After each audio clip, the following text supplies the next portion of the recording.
Hello बच्चों, कैसे हो आप सब। आज अपने बात करने जा रहे हैं संधारित्र की प्लेटों के मध्य ऊर्जा घनत्व। जो पिछले लेक्चर में बात की थी उसमें उन्होंने क्या निकाला था कि संधारित्र की प्लेटों के मध्य ऊर्जा कितनी होती है, और आज अपने को क्या निकालना है, ऊर्जा घनत्व। तो सबसे पहले मैं आपको बता देता हूं ऊर्जा घनत्व क्या होता है।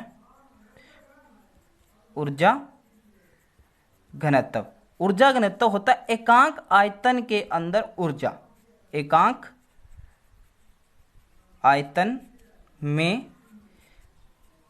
ऊर्जा।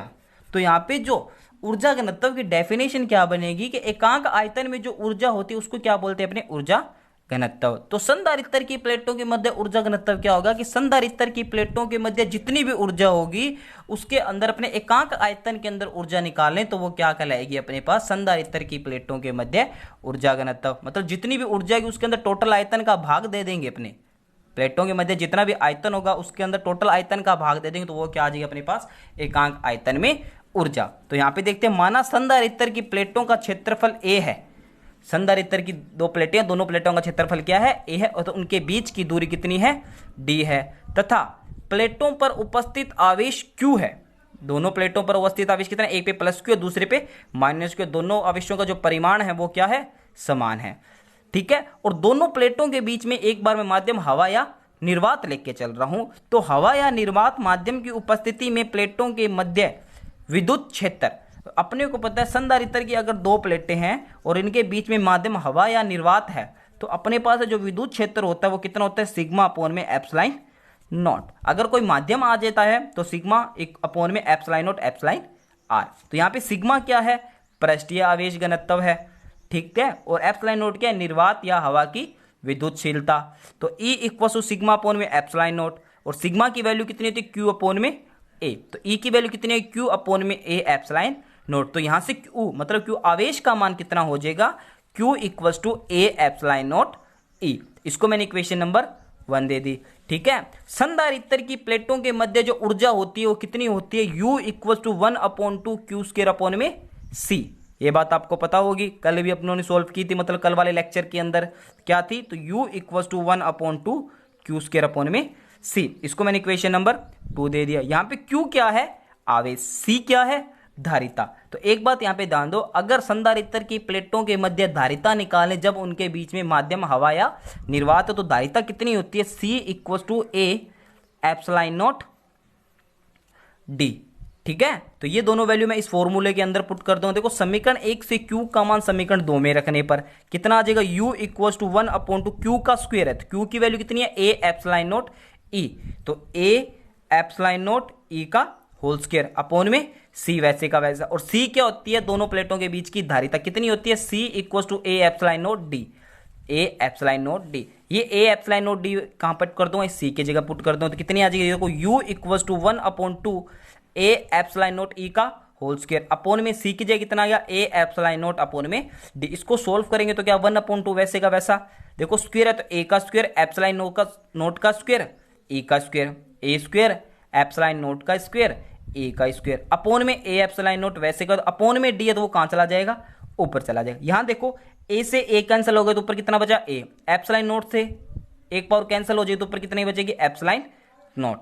ठीक है, U इक्वल टू 1/2 वैसे का वैसा, वहां क्या देखा तो एप्सिलॉन नॉट E स्क्वायर को मैंने एक साथ लिख दिया और A और D को मैंने क्या कर दिया, अलग लिख दिया। A क्या था, प्लेटों का क्षेत्रफल था, और D क्या थी, प्लेटों के बीच की दूरी। अगर क्षेत्रफल है और एक दूरी है तो क्या बन जाएगा ये अपने पास, आयतन। यहां A इंटू डी क्या है, V संधारित्र की प्लेटों के मध्य का आयतन है। तो U इक्वल टू कितना आ गया, 1/2 एप्सिलॉन नॉट A का स्क्वायर V। अगर मैं इस टोटल आयतन को इस टोटल ऊर्जा के अंदर मैं भाग दे दूं, मतलब U अपॉन V कर दूं, तो मेरे पास ये क्या आ जाएगा, एकांक आयतन के अंदर संधारित्र की प्लेटों के मध्य ऊर्जा घनत्व। तो U upon V 1/2 epsilon naught A का स्क्वायर। तो ये आ गई मेरे पास संधारित्र की प्लेटों के मध्य ऊर्जा घनत्व। ठीक है, अब आगे बात करते हैं। देखो यहां U अपॉन V संधारित्र की प्लेटों के मध्य इकाई आयतन में संचित ऊर्जा है, जिसे ऊर्जा घनत्व कहते हैं, और इसे म्यू से प्रदर्शित करते हैं। तो म्यू इक्वल टू 1/2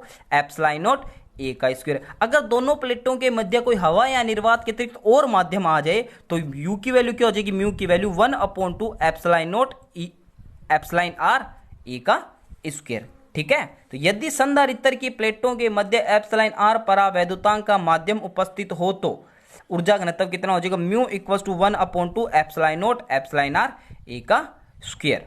ठीक है, तो ये आ गया अपने पास संधारित्र की प्लेटों के मध्य ऊर्जा घनत्व। यहां एक न्यूमेरिकल डिस्कस करेंगे कि समांतर प्लेट संधारित्र की प्रत्येक प्लेट का क्षेत्रफल 90 सेंटीमीटर स्क्वायर है तथा इनके मध्य दूरी 2.5 mm है। इसको 400 वोल्ट की बैटरी से जोड़कर आवेशित किया जाता है। तो संधारित्र की स्थिर विद्युत ऊर्जा का मान ज्ञात करो। और अपने को पता है जो संधारित्र की विद्युत ऊर्जा होती है उसके कल अपने 3 फॉर्मूले पढ़े थे। पहला फॉर्मूला क्या था, U equals to 1/Q²/C equals to, दूसरा क्या पढ़ा था 1/2 CV का स्क्वायर, और तीसरा क्या था 1/2 QV।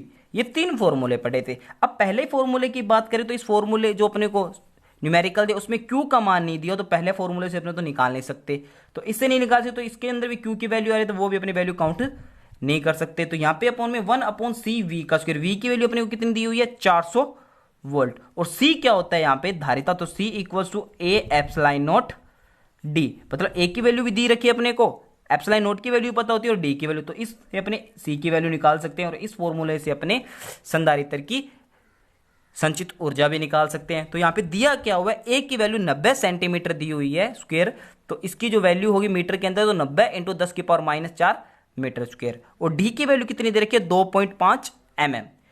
1 mm बराबर होता है 10⁻³ मीटर, तो 2.5 × 10⁻³ मीटर, और V की वैल्यू कितनी दे रखी है 400 वोल्ट। और अपने को पता है जो ऊर्जा की वैल्यू होती है वो कितनी होती है, U इक्वल टू 1/CV का स्क्वायर, जहां C की वैल्यू क्या होती है A एप्सिलॉन नॉट D, मतलब कोई भी माध्यम नहीं दे रहेगा तो अपने हवा या निर्वात लेके चलेंगे। तो C equal to A epsilon naught D, A की वैल्यू कितनी दे रखी है 90 × 10⁻⁴, और एप्सिलॉन नॉट की वैल्यू कितनी होती है 8.85 × 10⁻12।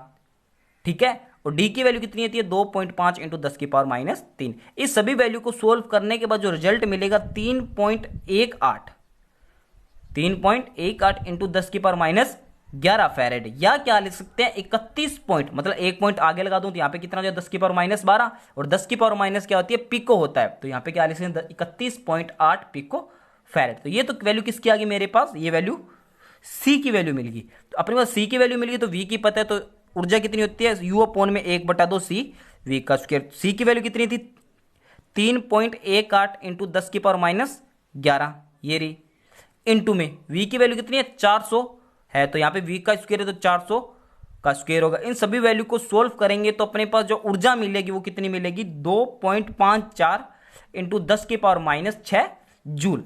तो ये था अपने पास न्यूमेरिकल। मैंने बताया था इन तीनों क्वेश्चन किसी पे भी आप वो क्वेश्चन पूछ सकता है, चाहे आवेश का मान दे दे चाहे धारिता का मान दे दे, यहां से धारिता का मान निकाल देते, अगर आवेश का मान दे दे तो इस फॉर्मूले से भी निकाल सकते थे अपने। ठीक है, तो ये था अपने पास आज का टॉपिक संधारित्र की प्लेटों के मध्य ऊर्जा घनत्व। Thank you.